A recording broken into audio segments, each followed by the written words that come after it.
होती है जो गाड़ी में घूमने के लिए जा रहे थे। रास्ते में बात करते हुए वे समुद्र के किनारे पहुंच जाते हैं। समुद्र का नजारा इतना खूबसूरत और शांत था कि जूही उसे बस देखती ही रह जाती है। तभी उसके साथ का एक आदमी उससे पूछता है कि वो वापस कैसे जाएगी, क्योंकि यहाँ गाड़ियां मुश्किल से मिलती हैं। जूही हंसते हुए कहती है कि वो सब संभाल लेगी। समुद्र के किनारे जूही अकेली थी। वहां कोई शोर नहीं था, बस समुद्र की लहरों की आवाज थी। जूही अपने कपड़े उतारकर एक नाव लेती है और पानी में तैरने लगती है। जैसे ही बड़ी लहरें उठती हैं, वो सर्फिंग शुरू कर देती है।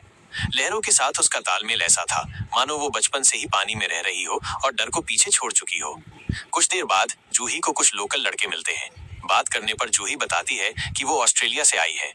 लड़कों में से एक उसे बताता है कि इस समुद्र में दो बड़े पत्थर हैं जो दिन में सिर्फ एक बार तब दिखते हैं जब पानी नीचे चला जाता है। लड़कों से बात करने के बाद जूही फिर से सर्फिंग करने लगती है। हवा और लहरों के बीच उसे ऐसा सुकून मिलता है जैसे बचपन से ही उनका कोई रिश्ता हो। नहाने के बाद जूही बाहर आती है और अपनी माँ की तस्वीरें देखने लगती है। तभी उसकी बहन स्वाति का फोन आता है, लेकिन ज्यादा बात नहीं हो पाती। उसके डैड फोन ले लेते हैं और जूही को कॉलेज की पढ़ाई न छोड़ने के लिए कहते हैं। जूही कहती है कि वो जल्दी वापस आएगी, लेकिन उसकी आवाज में थोड़ी उलझन साफ झलकती है। फोन रखने के बाद जूही फिर अपनी नाव के साथ समुद्र की ओर लौट जाती है। तभी वो उन दो लड़कों को वापस जाते हुए देखती है।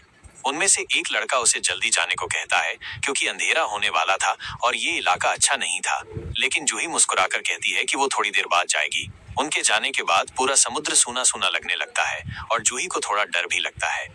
फिर उसे पानी में हलचल दिखाई देती है। बड़ी बड़ी मछलियां उछलने लगती हैं। जूही ये सब देखकर खुश होती है और सोचने लगती है कि ये जगह कोई रहस्यमयी जगह हो सकती है। वो उन मछलियों का पीछा करते हुए पानी के बीच चली जाती है। थोड़ी दूर जाने पर उसे पानी के बीचों बीच एक मरी हुई व्हेल दिखाई देती है जो सड़ चुकी थी और जिसे मछलियां और पक्षी खा रहे थे। ये नजारा डरावना था, लेकिन जूही को अपनी ओर खींच रहा था। तभी एक भयानक लहर आती है और जूही अपनी नाव पर सर्फिंग करते हुए उस लहर को काटती हुई आगे बढ़ जाती है। सब कुछ ठीक चल रहा था, लेकिन कुछ दूर जाने पर उसका संतुलन बिगड़ जाता है और वो समुद्र में गिर जाती है। पानी में गिरते ही उसका शरीर एक पत्थर से टकरा जाता है, जिससे उसके सिर में चोट लग जाती है। जैसे तैसे वो पानी से बाहर आती है तो देखती है कि उसके आसपास का पानी लाल हो रहा है। तभी एक खतरनाक शार्क उस पर हमला कर देती है। जूही दर्द से चीखती है और अपनी जान बचाने के लिए जल्दी से तैरकर उस मरी हुई व्हेल के पास पहुंच जाती है और उस पर चढ़ जाती है। जब वो अपने पैर के गहरे जख्मों को देखती है तो उसकी रूह कांप जाती है। घाव गहरा था और पैर से खून बह रहा था। तभी उसे वही दो लड़के गाड़ी से वापस जाते हुए दिखते हैं। जूही हाथ हिलाकर उन्हें बुलाने की कोशिश करती है, लेकिन वे उसे देख नहीं पाते और चले जाते हैं। अब जूही समुद्र के बीचों बीच बिल्कुल अकेली थी। पैर में चोट थी और एक शिकारी शार्क उसके आसपास मंडरा रही थी। शार्क उस पर फिर से हमला करती है और व्हेल पर झपटती है। जूही अपनी जान बचाने के लिए पानी में कूद जाती है और तैरकर एक बड़े पत्थर के पास पहुंचकर उस पर चढ़ जाती है। किनारा अभी भी बहुत दूर था और उसके पास समय बहुत कम था। खून बहने के कारण उसे कमजोरी भी महसूस होने लगती है। जूही हिम्मत दिखाती है और दर्द सहते हुए अपनी ईयरिंग निकालकर अपने पैर के घाव को सिलने लगती है। टांका लगाते समय वो दर्द से जोर से चिल्लाती है। जीने के लिए ये सब करना बहुत जरूरी था। खून को रोकने के लिए वो अपनी जैकेट अपने पैर पर बांध लेती है। देखते ही देखते रात हो जाती है और जूही को बहुत ज्यादा ठंड लगने लगती है। वो अपनी जैकेट वापस पहनकर सो जाती है। कुछ देर बाद उसकी आंख खुलती है और वो अपने ऊपर से कुछ कीड़ों को हटाती है। भूख के कारण वो एक कीड़े को खा लेती है, जिससे उसे उल्टी होने लगती है। जूही तुरंत पानी में उतरकर अपनी नाव के पास जाने लगती है, लेकिन तभी वो अपनी नाव के पास उसी भयानक शार्क को देखती है और डरकर फिर से पत्थर पर चढ़ जाती है। कुछ देर बाद जूही को किनारे पर एक आदमी दिखता है। वो चिल्ला चिल्लाकर उससे मदद मांगने लगती है। वो आदमी नशे में सोया हुआ था, लेकिन बार बार आवाज लगाने पर वो उठ जाता है और जूही को हाथ हिलाने लगता है। जूही उसे अपनी बैग की तरफ इशारा करती है और फोन करने को कहती है। वो आदमी बैग लेकर जाने लगता है। जूही कहती है कि वो उसका सारा सामान रख ले, बस उसे पानी से बाहर निकलने में मदद करे। तभी उस आदमी को जूही की नाव दिखाई देती है और वो उसे लेने के लिए पानी में चला जाता है। जूही उसे बताती है कि पानी में शार्क है, लेकिन वो नहीं सुनता। शार्क उस पर हमला कर देती है और वो आदमी भी मारा जाता है। अगले दिन जब जूही सुबह उठती है तो उसे वही दो लड़के दिखते हैं जो कल उसके साथ नहा रहे थे।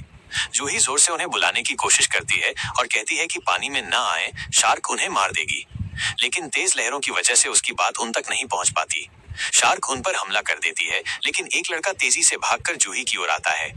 जूही उसे जल्दी से अपनी ओर खींचने की कोशिश करती है, लेकिन शार्क उसे भी पानी में खींच लेती है। जूही को लगता है कि वो शायद कभी पानी से बाहर नहीं निकल पाएगी।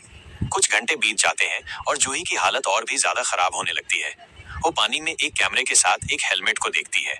वो अपनी घड़ी में टाइमिंग सेट करती है और शार्क को देखती है। उसे पता चलता है कि शार्क को वेल तक आने में 32 सेकंड लगते हैं। जब शार्क वेल के पास जाती है तो जूही टाइम सेट करके तुरंत पानी में उतर जाती है।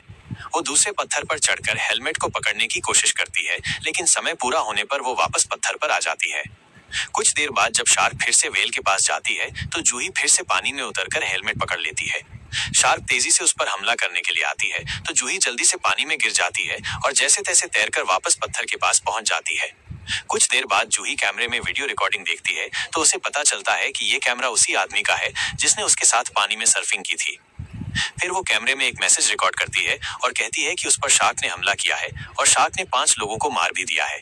अगर ये कैमरा किसी को मिले तो जल्द से जल्द उसकी मदद के लिए आए। रिकॉर्डिंग करने के बाद वो उस कैमरे को समुद्र के किनारे की ओर फेंक देती है। अब शाम होने लगती है और जूही देखती है कि समुद्र का पानी धीरे धीरे ऊपर बढ़ रहा है और जिस चट्टान पर वो बैठी है वो डूबने वाली है। हालात और भी खराब होने लगते हैं। तभी जूही की नजर पानी में एक खंभे जैसे इशारे करने वाले पर पड़ती है।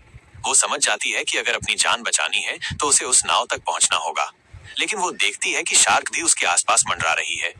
दर्द और घबराहट के बीच जूही जोखिम लेती है और पानी में कूदकर उस नाव की ओर तेजी से भागने लगती है। शार्क भी उसका पीछा करने लगती है। जूही अपनी जान बचाने के लिए पानी के नीचे गोता लगा देती है। पानी के अंदर उसके हाथों में एक जेलीफिश टकरा जाती है और उसे जोरदार करंट लगता है। जूही जोर से चीखने लगती है, लेकिन वो वापस भी नहीं जा सकती थी, इसलिए वो आगे बढ़ती है। शार्क उसका पीछा करती रहती है। तभी वो तेजी से उस नाव को पकड़कर उस पर चढ़ जाती है और थोड़ी राहत की सांस लेती है। वो पानी में कुछ दूरी पर एक छोटी सी नाव देखती है और उसकी खुशी का ठिकाना नहीं रहता। वो देखती है कि उसमें एक लॉकर है।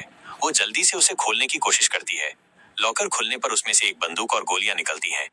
जूही जल्दी से बंदूक लोड करती है और हवा में फायर कर देती है, लेकिन गोली गीली होने के कारण ठीक से जलती नहीं और पानी में गिर जाती है। वो हार नहीं मानती।